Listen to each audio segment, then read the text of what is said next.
Bom dia, então, pessoal. Hoje é dia 15 de abril, estamos aqui no segundo encontro do nosso curso de facilitadores, curso de fortalecimento de facilitadores da paz, promovido pelo Pacto Lajeado pela Paz.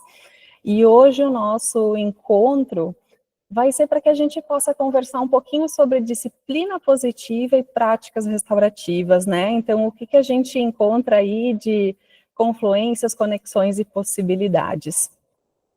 Entendo que iniciamos a gravação, todos que estiverem aqui, então, autorizam o uso da sua imagem e voz, depois nós vamos disponibilizar no YouTube. E desde já agradeço a presença de todos que estão aqui, para nós é muito importante. Então, pessoal, né, qual é a minha ideia? A minha ideia é que a gente possa começar conversando um pouquinho sobre disciplina positiva, para que a gente perpasse, então, pelas práticas restaurativas, que já é algo de conhecimento de todos nós, né? E aí a gente tente traçar algumas conexões, algumas possibilidades entre essas duas teorias. E ao final, então, a ideia é que a gente abra um espaço para que a gente possa conversar, trocar ideias. Então, para isso, eu peço para vocês a disponibilidade para que a gente esteja aqui num momento de troca e que vocês se sintam muito à vontade.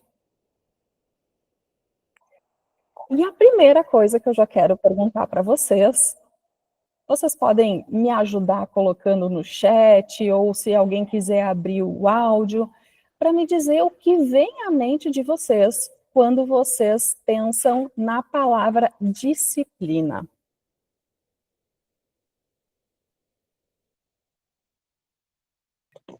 Regra.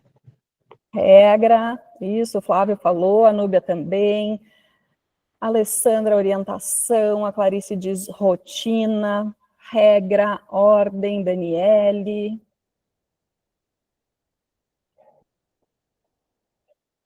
Mais alguma coisa? Respeito. Muito bom. Organização. Organização, Clarice, obrigada. A Aline colocou foco. É muito importante nós pensarmos, né, sobre o que nós entendemos sobre palavras, sobre termos que nós usamos no cotidiano, né? Aqui a Daniela ainda colocou métodos. Então, no imaginário, né, então, de várias conversas que a gente vai tendo, muitas vezes surgem assim, disciplina é o oposto da indisciplina, boa conduta, matéria escolar, outros falam de subordinação, de controle pela punição, obediência, né? Então, isso que a gente entende pela palavra disciplina no nosso dia a dia, nesse momento agora, em que nós vamos trabalhar com a disciplina positiva, eu convido vocês a pensarem e ampliarem essa visão. Para a disciplina positiva, o que significa disciplina? Disciplina é educar. Na disciplina positiva, disciplina significa educar, e é educar de uma forma positiva. Significa instruir, preparar um sujeito, capacitar, regular, e mais do que tudo também focar em soluções. Então, a disciplina positiva, né, entende disciplina sempre como algo amoroso, encorajador, vai ser sempre útil, construtivo, afirmativo, otimista, né? Então, quando a gente falar em disciplina, para essa teoria da disciplina positiva, é isso, né? Então, é educar, é sinônimo de instruir, é sinônimo de coisas muito positivas. A disciplina positiva, então, ela tem um ícone, né, que é a Jane Nelson. A Jane Nelson nasceu em 1937, e ela começou a escrever sobre disciplina positiva. Se eu não me engano, o primeiro livro dela é de 1981, E a Jane Nelson, então, ela é uma terapeuta de casais, de famílias, infantil, ela é doutora em psicologia educacional e autora e coautora, então, de vários livros de disciplina positiva.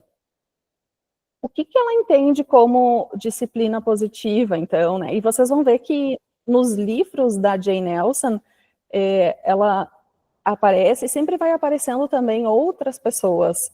Então, aqui nesse caso, eu coloquei uma referência, é um livro que ela tem com a filha dela também, né? Então, acho muito legal essa questão de que ela vai passando para a filha, né? E vocês vão ver que alguns coautores vão se repetindo muito ao longo das obras da disciplina positiva. E o que se entende, então? É um modelo de encorajamento para que a gente consiga promover, então, um comportamento responsável e respeitoso. Construir relacionamentos saudáveis. Na justiça restaurativa, a gente conversa muito, né? E a gente diz que todos nós queremos estar em bons relacionamentos, né? Quem não quer estar em bons relacionamentos? Então, a disciplina positiva, ela também entende dessa forma, né? Então, a importância de nós estarmos em bons relacionamentos, em relacionamentos saudáveis. A Jane Nelson, então, quando inicia esse trabalho sobre disciplina positiva, ela não tira isso do nada, né? Então, ela segue os ensinamentos de duas pessoas muito importantes, né, para a disciplina positiva, que foi o Alfred Adler e o Rudolf Dreikurs, né? Então, são dois pensadores muito importantes para nós que trabalhamos com disciplina positiva.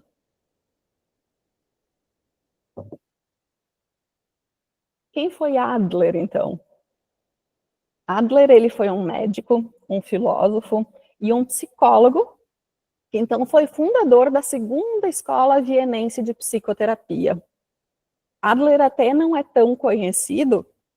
Normalmente, quando nós falamos, né, dessas linhas, a gente lembra muito de Freud, né? Freud foi o fundador da primeira escola vienense de psicoterapia.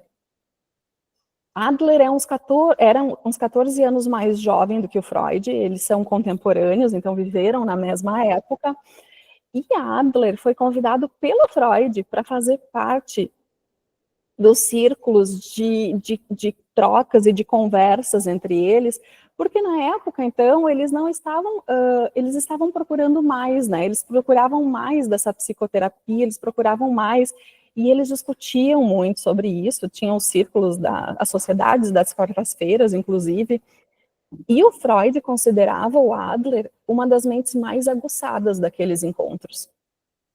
Mas acontece, então, que os dois, então, em um certo momento, rompem, né? Por pensarem e acreditarem em coisas diferentes. Talvez muitas pessoas aqui também da justiça restaurativa já tenham ouvido falar, então, do fundador da terceira escola vienense de psicoterapia, que é o Frankl, né? O Viktor Frankl.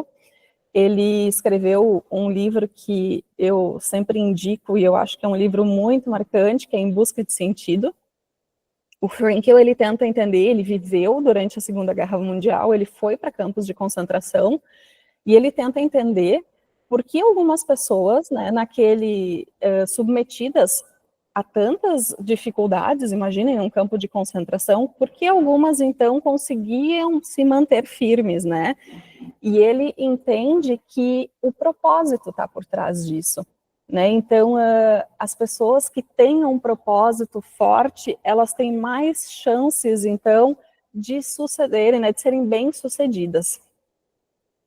O Adler, né, mesmo que ele não seja tão conhecido, a gente entende que hoje ele é um dos teóricos assim, que mais influencia, né, na psicologia moderna. Assim. E ele nos ensinou, o Adler, que a gente deve observar o movimento. Ele diz que o modo como uma pessoa se move pela vida é baseado no que ela decidiu fazer. Na disciplina positiva, algumas pessoas aqui já fizeram a formação, e a gente, quando faz uma dinâmica, uma vivência, normalmente a gente pergunta depois para as pessoas, o que tu estava pensando, o que tu estava sentindo e o que tu estava decidindo neste momento. Então, muitas vezes a gente faz isso de forma automática e inconsciente, mas para que a gente comece a trazer para a consciência aquilo que a gente está fazendo, né? Essa forma como nós nos movemos pelo mundo, como nós nos relacionamos com as pessoas. E trago aqui também uma frase, uma citação do Adler, que ele diz que os indivíduos não são determinados pelo seu ambiente, né, mas pela sua interpretação desse ambiente. Então, muitas vezes, nós podemos estar no mesmo ambiente, mas a nossa forma de interpretar ele é diferente, e isso vai ter impactos enormes, porque desde que nós nascemos, nós vamos tendo crenças, né? Nós vamos criando crenças diferenciadas.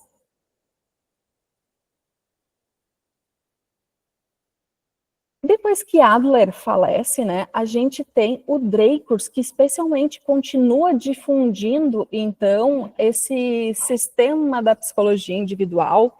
E o Dreyfus, ele sai dos consultórios e ele vai para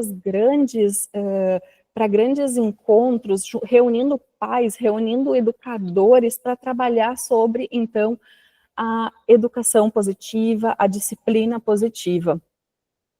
E olha que antes eu falei para vocês, né, que o Adler dizia que nós somos, então, determinados pela nossa interpretação do ambiente, né? E o Dreyfus, ele diz que as crianças são boas observadoras, mas péssimas intérpretes.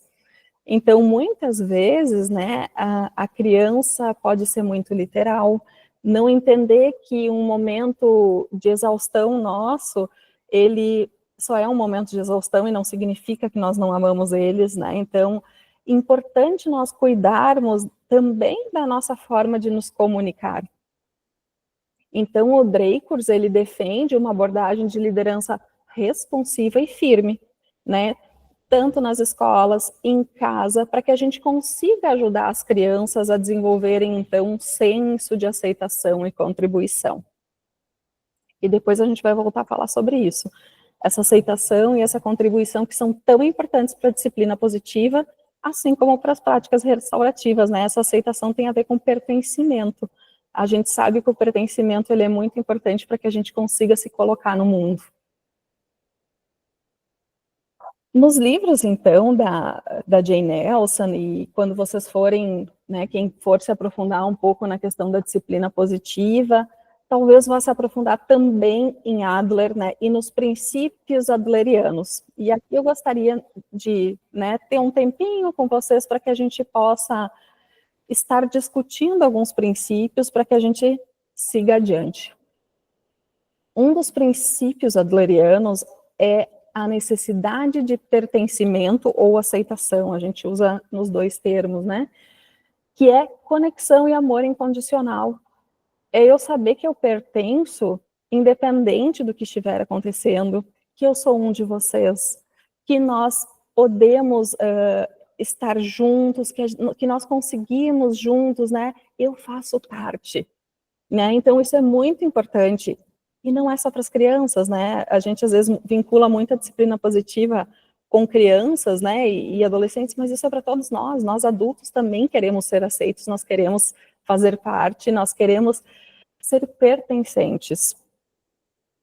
Outra necessidade que o Adler coloca, que o ser humano tem, é a necessidade de importância, de capacidade de responsabilidade, de ser reconhecido que o que eu faço importa, que as minhas contribuições são importantes para o meio onde eu estou. Na justiça restaurativa, a gente diz, né, que todos têm dignidade e todos são importantes naquilo que trazem.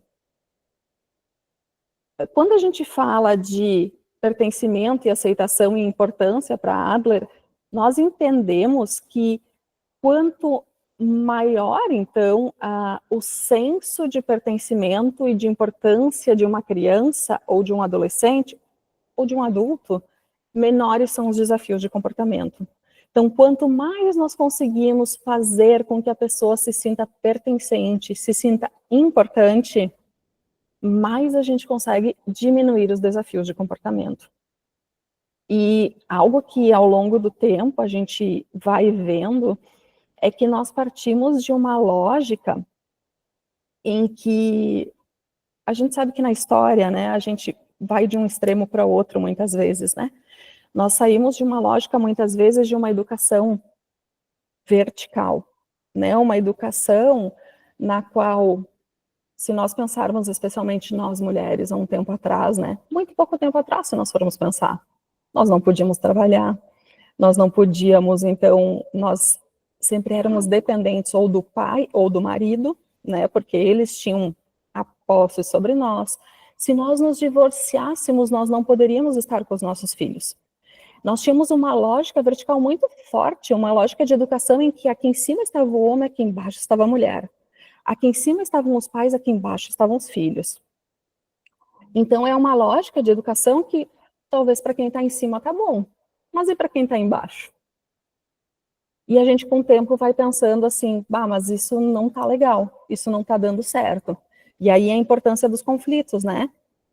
Surgem conflitos e a gente vê que isso não estava mais dando certo. O conflito, ele é positivo, né? No momento em que eu tenho um conflito e que eu consigo mudar, talvez, uma situação injusta, ele é muito positivo. O que não é positivo, muitas vezes, é como a gente lida com ele. Mas qual é a tendência nossa, do ser humano, né? Nessa lógica vertical aqui, do marido em cima, a esposa embaixo, os pais em cima, os filhos embaixo, o que a gente costuma fazer quando a gente não está mais gostando? A gente simplesmente inverte. Aí coloca a mulher em cima, o homem embaixo, os filhos em cima, os pais embaixo. É uma tendência, a gente vê na história, né? Quem vai ser da história vai saber falar muito melhor do que eu, né? Então, o que a gente faz com isso, né? Isso também não é um equilíbrio, né? Isso não, a gente não consegue ter uma construção respeitosa dessa forma. A gente sempre está colocando alguém em cima e alguém embaixo.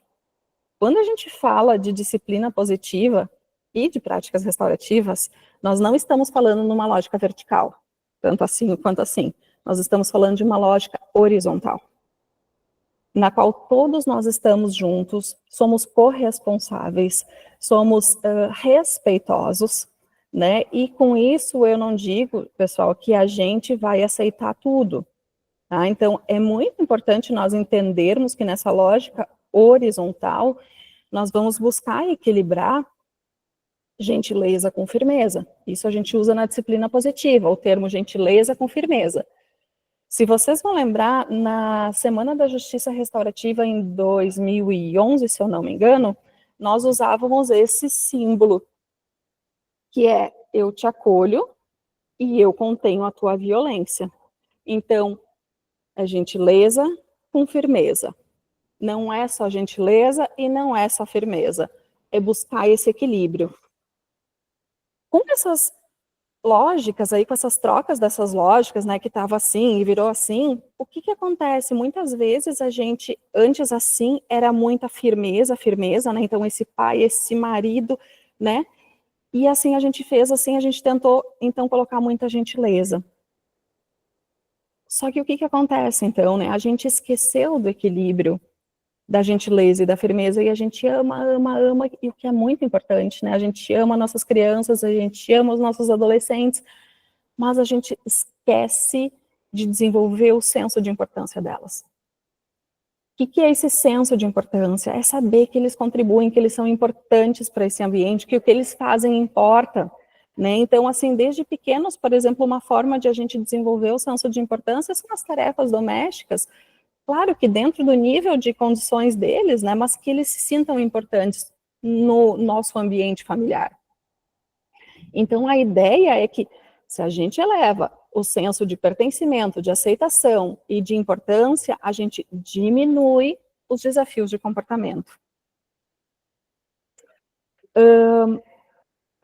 Outro princípio adleriano, a gente tem a compreensão das crenças por trás do comportamento. A gente pensa, por exemplo, na questão de um iceberg, né? O comportamento é aquilo que está em cima, é o que eu estou vendo. Mas o que está por baixo desse iceberg? Então, por baixo desse, né, da água desse iceberg, a gente vai ter, então, as nossas crenças, que são formadas desde muito pequenos, né? Por exemplo, se eu sou um bebê, e eu percebo que meu pai e minha mãe, eles me acolhem quando eu choro, quando eu faço xixi, eles me trocam, quando eu tô com fome, eles me dão comida. Eu tô crescendo com uma crença baseada de que as pessoas são boas, né? Ou se eu, daqui a pouco, tenho um pai, uma mãe, um cuidador que me deixa chorando, me deixa lá jogada sozinho no berço, eu vou começar a duvidar de que esse mundo é um mundo bom, por exemplo. E com isso eu não estou dizendo que a gente tem que sair correndo sempre que dá um gemidinho, né? Lá no berço, né? Porque assim também a gente pode criar a crença neles de que dá para sempre que eu der um chorinho, um gemidinho, alguém vai correr, né? Então a ideia é que a gente busque esse equilíbrio, né? Então, quando a gente desde pequeno vai desenvolvendo essas crenças, elas estão sempre baseadas na nossa necessidade de aceitação, de pertencimento e de importância. Então, muitas vezes eu vou fazendo certas coisas porque eu quero me sentir aceita, eu quero me sentir importante. Algumas crianças, por exemplo, na disciplina positiva, a gente diz que desenvolvem a crença de atenção indevida. Atenção é muito bom, a gente precisa dar atenção para as crianças, mas atenção indevida é aquela criança que está o tempo inteiro, ela só se sente importante, ela só se sente aceita se eu estou o tempo inteiro dando atenção para ela e estou atrás dela fazendo o que ela necessita. Então, eu entender isso, por exemplo, e usar as ferramentas adequadas, faz com que eu consiga deixar ela um ser humano que vai construir habilidades de vida. Então, fazer combinados, lá na disciplina positiva, nós temos inúmeras ferramentas para a gente usar, mas a gente sempre entende que é muito importante eu entender qual é a crença que a criança está desenvolvendo nesse comportamento dela, né, por trás desse comportamento. Será que é uma crença de atenção indevida, de inadequação assumida? Sabe aquela criança que já nem se sente aceita, não se sente importante, ela simplesmente desiste? Né? Então, a importância de nós estarmos juntos, né? E ali, para cada uma dessas crianças, a forma, e gente, quando eu falo crianças, eu falo de adolescentes, eu falo de seres humanos também no geral, né? A forma como eu vou intervir vai ser diferente. Outro princípio, então, que a gente tem básico é dignidade e respeito por todas as pessoas. O círculo faz isso perfeitamente, né? No momento em que eu compartilho o poder, né? Que eu passo o objeto da palavra e que a gente estabelece as nossas diretrizes, né? De respeito, de cada um no seu tempo, né? A gente está exercitando dignidade e respeito por todas as pessoas. Não interessa a idade, né? Não interessa se ela é uma criança, se é um adulto, não interessa qual é a posição. Interesse e contribuição social como base para a saúde mental. A gente sabe que as pessoas que têm convivências comunitárias, que têm amigos, pessoas que têm relações, elas vivem melhor. As pesquisas já mostraram isso, né? Que as pessoas que conseguem ter uma convivência comunitária, elas têm uma vida, uma saúde mental melhor. Então, no momento em que eu consigo contribuir para o meu entorno, para a minha comunidade escolar, seja lá qual for a minha comunidade, eu também estou fortalecendo a minha saúde mental. Outro princípio, então, muito importante é esse equilíbrio entre gentileza e firmeza, que antes a gente já falou, né? Então, não é ser só gentil e não é ser só firme. Eu lembro numa formação que uma mãe chegou à conclusão que ela disse para mim assim, bah, mas então é isso, né? Até a gentileza pode ser ruim, dependendo, né? Então, a questão é equilibrar, porque a gente também conseguir nos respeitarmos, também termos dignidade por nós mesmos, né? Então, no momento em que eu consigo também estabelecer limites, eu também estabeleço o respeito e me dou dignidade. Conexão antes da correção. Né? Então, Isso é algo que, se vocês forem ler os livros da disciplina positiva, e muitas vezes a gente vê as pessoas aprendendo essas ferramentas, e elas simplesmente aplicam ferramentas da disciplina positiva de forma muito automática, sem pensar, e muitas vezes querendo criar, fazer com que as pessoas façam o que a gente quer. Elas esquecem da importância que é nós nos conectarmos. Antes de qualquer coisa, a gente precisa se conectar com as pessoas. Uma forma de conexão que a gente tem é olho no olho. É eu me abrir, eu me vulnerabilizar para entender qual é a tua necessidade também. Sim, eu tenho as minhas necessidades, mas quais são as tuas? Então, que a gente consiga, antes de fazer uma correção, e isso funciona muito nos ambientes de trabalho, né, pessoal, também, com os colegas, né, com adultos, com o marido, né, então, que a gente, antes de fazer uma correção, a gente se conecte, né, que a gente tente, então, sempre lembrar disso, da importância da conexão. É como, eu lembro de uma vez o Dominique Barter falando, que seria como, sabe aquelas antenas de celular? Se eu tenho um celular que é 5G, sei lá quantos G a gente já tem, e eu tenho um daqueles antigos, eles daqui a pouco eles não se conectam, né? E eu não consigo ligar de um para o outro. Eu preciso, para conseguir conversar, para que eu consiga me comunicar, eu preciso conectar antes. Né? Então, eu sempre lembro dessa analogia que ele fez, né, dos celulares, pegar uma tecnologia super antiga e uma tecnologia nova, e da importância de que, se eles não se conversarem, né, eles não tiverem conexão, a gente não consegue ir adiante.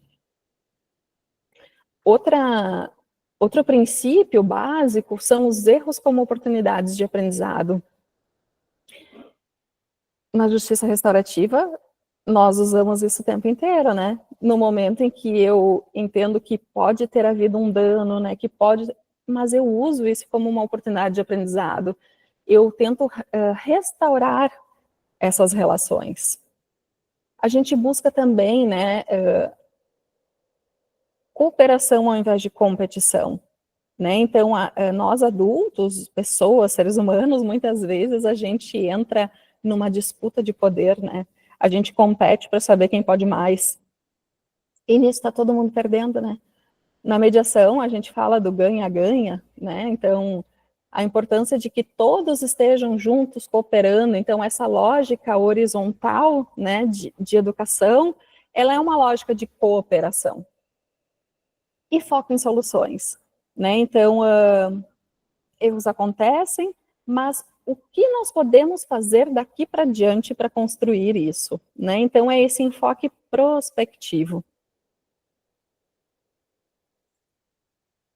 E a T. Nelson, então, coloca que quando se começou a trabalhar com esses princípios adlerianos básicos, então, começou a se ver, porque os primeiros livros eles foram feitos especialmente para a educação de crianças, tanto em sala de aula quanto nas famílias, começou a se ver que as crianças começaram a prosperar, então, né? Diminuíram os desafios de comportamento no momento que elas se sentiram mais aceitas e se sentiram mais importantes. Só que se começou a perceber que esses princípios, então, como eu falei antes para vocês, eles são aplicáveis também aos relacionamentos adultos. Né? Então, a gente começou a ver que ele funciona. Hoje a gente tem programas de disciplina positiva, por exemplo, para relacionamentos amorosos. Né? A gente tem programas de disciplina positiva para ambientes de trabalho. Então, entender que são princípios respeitosos, né? E esses princípios fazem com que as pessoas possam prosperar. E lembrando, né, que quando a gente fala em justiça restaurativa, disciplina positiva, ninguém está falando de perfeição, né? A gente, muitas vezes, a gente quer melhorar e quer ser numa perfeição, e aí a gente começa a se julgar, mas eu não consigo mesmo. Olha só, deu tudo errado, eu não sirvo para esse negócio aí, né? Então, na verdade, não é isso. A gente está falando de conseguir pequenos passos para melhorar a nossa vida, para melhorar os relacionamentos que a gente tem, né? Então, se eu consigo estar pensando nisso, eu consigo, então, também estar refletindo de como eu posso agir para ter uma vida melhor para mim e para aqueles que me cercam.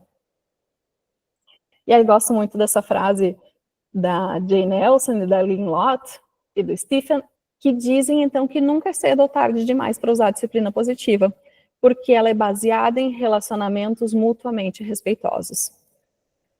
Num dos livros, inclusive, eles, se eu não me engano, é o Disciplina Positiva em Sala de Aula, que ela comenta, então, que lembra de uma das autoras, muitos anos atrás, quem já é um pouco mais velho vai entender, quando surgiu o computador, né? Surgiu o computador e aquela coisa, não foi fácil aprender esse negócio, né? Então, aí ela resistiu, até que ela lembra que alguém disse para ela, né? A questão não é mais se tu vai aprender ou não a usar o computador, né? A questão, então, é tá. E aí a gente diz que a disciplina positiva também não é a educação socioemocional de uma forma geral, né? A própria justiça restaurativa, essas filosofias, esses princípios de humanidade, né? Então a questão não é quando a gente vai, né? Não é se a gente vai usar ou não, mas é quando a gente vai usar, quando a gente vai começar. Então nós estamos aqui porque nós já começamos essa jornada. E que legal, né? A gente poder estar juntos e poder conversar também sobre talvez o que está sendo mais difícil, o que está sendo mais fácil, né? E a gente poder se apoiar.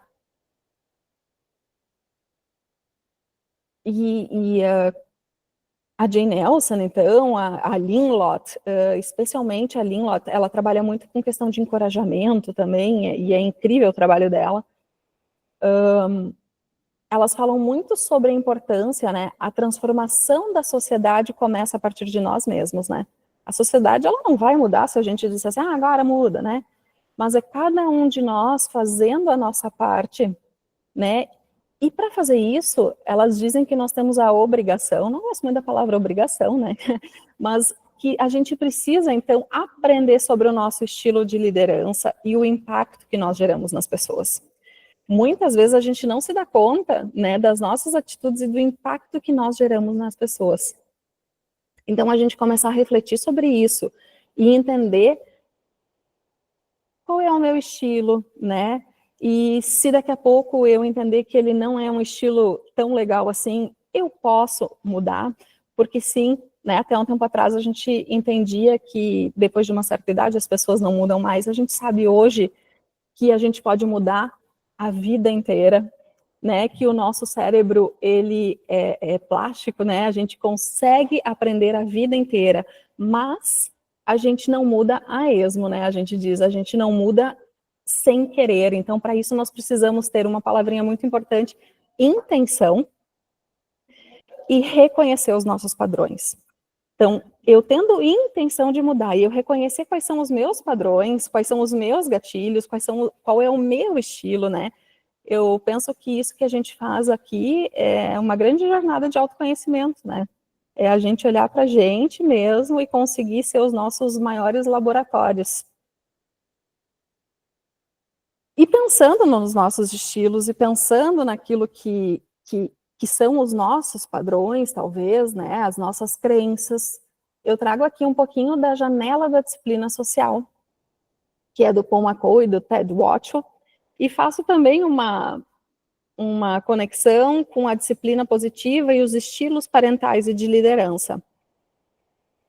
Lá em 2011, quando a gente teve aquele símbolo, se não for 2011 eu peço perdão, mas eu tenho em mente que foi 2011, o ano em que a gente fazia, então, aquele símbolo que eu falei para vocês antes, né, que é eu acolho você, né, e eu contenho a sua violência. Esse símbolo que nós fazíamos e nós tirávamos foto em 2011, ele é baseado na janela da disciplina social. O que a gente tem nessa janela da disciplina social, né, então? A gente vai ter, né, se a gente olhar assim na vertical, né, então a gente vai ter ali o controle, a gente vai ter os limites, a disciplina, e aqui na horizontal, embaixo, a gente vai ter ali o apoio, encorajamento, cuidados. O que a gente diz, então? Quando a gente tem uma disciplina que é baixa em controle, né, então não tem controle, E baixa em apoio, quando eu não tenho essas duas coisas, eu tenho uma disciplina negligente. Sabe aquela coisa tanto faz como tanto fez?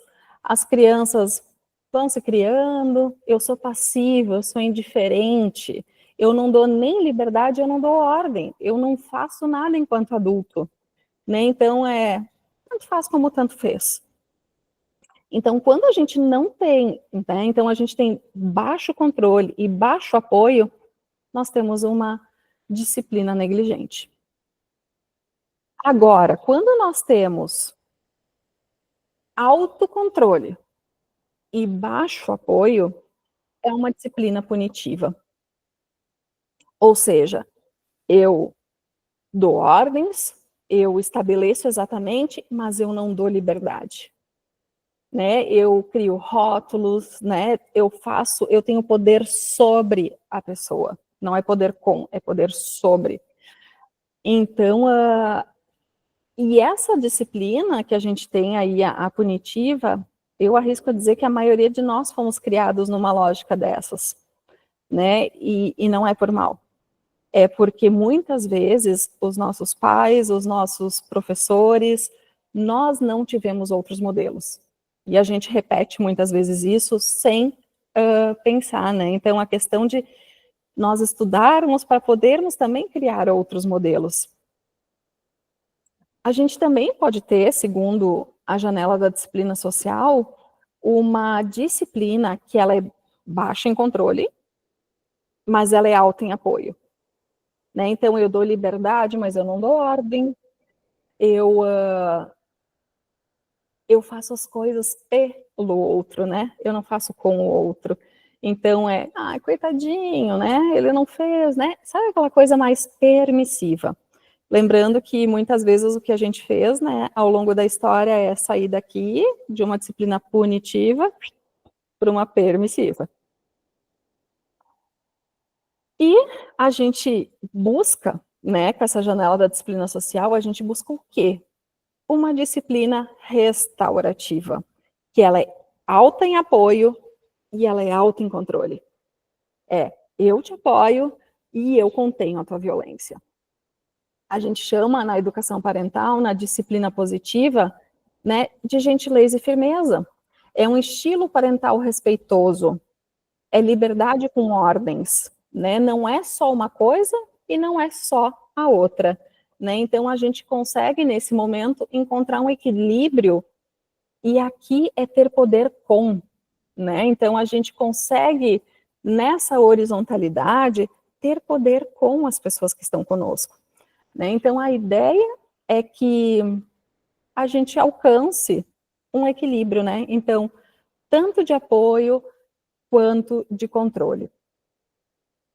Lembrando que perfeição não existe, e nós estamos aí para aprender todos os dias, né? E se nós errarmos, se nós cairmos lá na punitiva, ou se nós cairmos lá na permissiva, que a gente possa usar os nossos erros como oportunidade de aprendizado. A gente quer muitas vezes que as crianças aprendam, que os adolescentes aprendam que erros são oportunidades de aprendizado, mas a gente não aceita, né, os nossos erros, porque a gente aprendeu que é feio errar, que a gente não pode errar. Né? Então, a importância de nós começarmos também a nos acolhermos e entendermos que nós vamos errar no meio desse processo todo.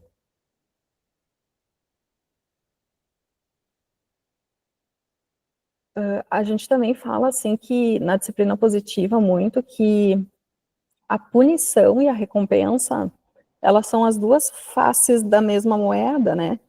E eu estou criando, muitas vezes, quando eu trabalho nessa lógica de punição e recompensa, crianças e adolescentes, muitas vezes, com foco externo de controle, a gente diz, né?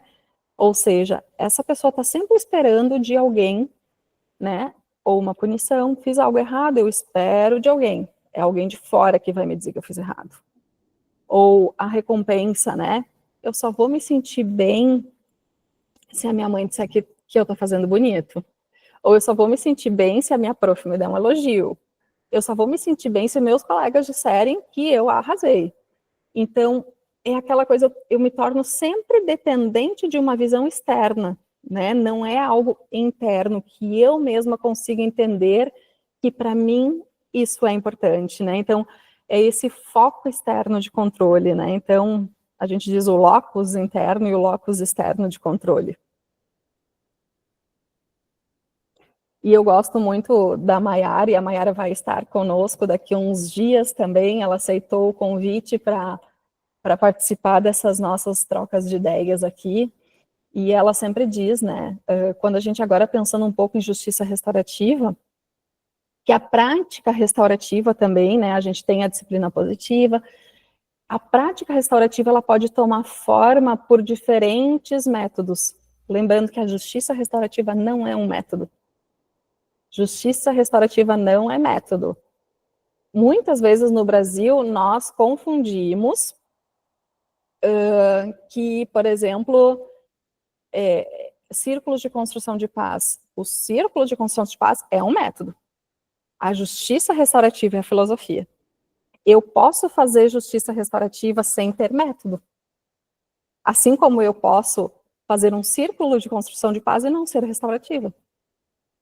Entendem que o conteúdo e a forma, né? Então, o que importa para a prática, para que ela seja restaurativa, é o conteúdo dela, não é a forma. Então, o círculo de construção de paz é um dos métodos mais conhecidos, né, por nós, no geral, no Brasil, mas eu posso não ser restaurativo no momento que eu faço, que eu sigo simplesmente um método, né? Tudo vai depender da minha intenção. Tudo vai depender do que está por trás. É a mesma coisa da disciplina positiva. Se eu uso isso com uma intenção que não seja uma intenção de construir habilidades, de capacitar as pessoas, então eu não estou sendo restaurativo. Né? Então a ideia de a gente lembrar também que as práticas restaurativas, muito importante para elas é o conteúdo, não é a forma. Né? Então eu posso ser restaurativa sem utilizar um círculo de construção de paz. Eu posso ser restaurativa no meu dia a dia, como eu posso não ser restaurativa usando um círculo de construção de paz. Né? Então, lembrando que importa muito o que está por trás, né? Que é, então, esse nosso conteúdo, essa nossa intenção.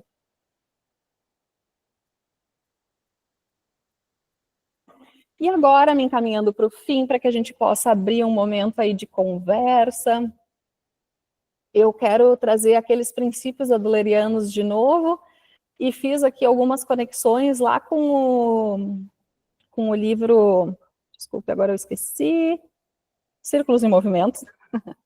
Tinha, né, então fui pegando alguma coisa dos círculos em movimento, né, dos círculos na escola, para que a gente tente fazer alguma conexão, né? Então lembram lá dos princípios adlerianos de pertencimento e aceitação, né, que é aquela conexão, que é o amor incondicional, né? Então, no círculo também a gente tem essa necessidade de pertencimento. E aí eu peguei uma citação lá que diz, né, viver juntos como se todos pertencessem pode ser a maior medida de prevenção da violência que nós podemos conceber. E aí eu lembro também muito dos casos de bullying, né? Muitas vezes quando eu não me sinto pertencente, eu vou depredar minha escola, os meus amigos, meus amigos, enfim, não são amigos, né? Então, a importância de eu me sentir pertencente e de ter amigos, de ter pessoas com quem eu posso me sentir conectado, né? Sentir que eu pertenço. A necessidade de importância, né? Então, a importância ser reconhecida, e aí tem uma frase que a gente usa muito, né? Todos os seres humanos têm talentos e cada um é necessário pelo que traz. Então, a importância, né, de cada um nesse processo. Compreensão das crenças por trás do comportamento, né? Então, quando a gente faz uma abordagem restaurativa que privilegia as narrativas e privilegia as escutas, né? A gente consegue considerar as experiências de vida das pessoas e as necessidades delas. Dignidade e respeito por todas as pessoas. na justiça restaurativa e nas práticas restaurativas, especialmente nos círculos nas escolas, a gente entende que isso é um eixo inegociável, né? Cada pessoa tem voz, cada pessoa é valorizada, ninguém é mais importante do que qualquer outro, né? Então, todos têm dignidade e respeito. Interesse e contribuição social como base para a saúde mental. O círculo, a prática restaurativa, a justiça restaurativa, ela é relacional, né? Nós estamos construindo relações, então a importância de a gente, quando a gente faz uma prática, ou quando a gente age com orientações da justiça restaurativa, a gente está tentando aumentar a saúde mental de todos nós. Né? E aí volta a questão, pertencer significa ser aceito e valorizado, significa ser visto e apreciado. O pertencimento também traz consigo responsabilidade e obrigação, aceitar e valorizar os outros que pertencem ao grupo. Né? Então, estarmos juntos construindo comunidade, que é a palavra central para a justiça restaurativa, para que a gente, então, contribua para essa comunidade como base de saúde mental, para nós e para os outros. Equilíbrio entre firmeza e gentileza, né? E aí tem uma parte ali que fala, então, quanto mais os adultos cultivarem um alicerce de bom relacionamento com os jovens, mais a autoridade adulta será respeitada, né? Então, a importância de que, se muitas vezes nós quisermos ser autoritários e não autoridade, né? O quanto a gente afasta as pessoas. Conexão antes da correção, né? Então, o vínculo, né? A importância de primeiro nos conectarmos. E aí, no livro lá, Círculos em Movimento, eles trazem um ditado, né? Regras sem relacionamento produzem rebelião. E a Kay Pranes, quando idealizou, então, a metodologia dos círculos de construção de paz, lembrem que a gente primeiro vai construir os valores para depois estabelecer as diretrizes. Né? Então, primeiro a gente se conecta, depois a gente estabelece as regras. Né? Então, pela importância de que a gente entende que a conexão precede qualquer comunicação. Erros como oportunidades de aprendizagem, né? Então, o erro é parte do desenvolvimento. A justiça restaurativa também entende isso. Então, aqui, a disciplina restaurativa busca a formação de uma comunidade mais forte ao envolver toda a comunidade escolar na solução positiva do dano e ao usar o conflito como oportunidade para fortalecer relacionamentos positivos. Então, não importa que nós tenhamos tido um abalo na nossa relação, nós podemos restaurar, nós podemos usar esses erros, esses danos como uma oportunidade de aprendizagem, né? E aí entra a nossa intenção também, né? Eu ter intenção de fazer isso. Cooperação versus competição, né? Então, lá nos Círculos em Movimento, a gente fala da construção de uma cultura de pertencimento que valoriza o nós. O poder coletivo no círculo é poder com.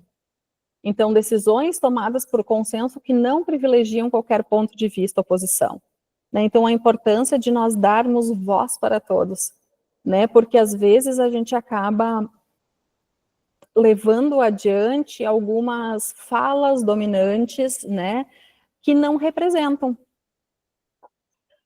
E foco em soluções, né? Quando a gente fala muito de justiça restaurativa, a gente tem, então, essa visão prospectiva, né? É daqui para frente, né? Vamos tentar, a gente fala dos sentimentos, a gente fala das necessidades, mas o que a gente pode fazer daqui em diante? E para finalizar, então, dizer que estar em relacionamentos positivos, né, o sentimento de ser reconhecido, de ser ouvido, de ser respeitado e de ser valorizado é por si só uma forma de cura. E nós temos muitas pessoas feridas por aí, né? Então que a gente possa promover cura, promovendo relacionamentos positivos, reconhecendo, ouvindo e respeitando as pessoas que estão conosco. E assim, então, pessoal, eu vou parar o compartilhamento para que a gente possa trocar ideias, para que a gente possa conversar, para que eu possa ouvir vocês.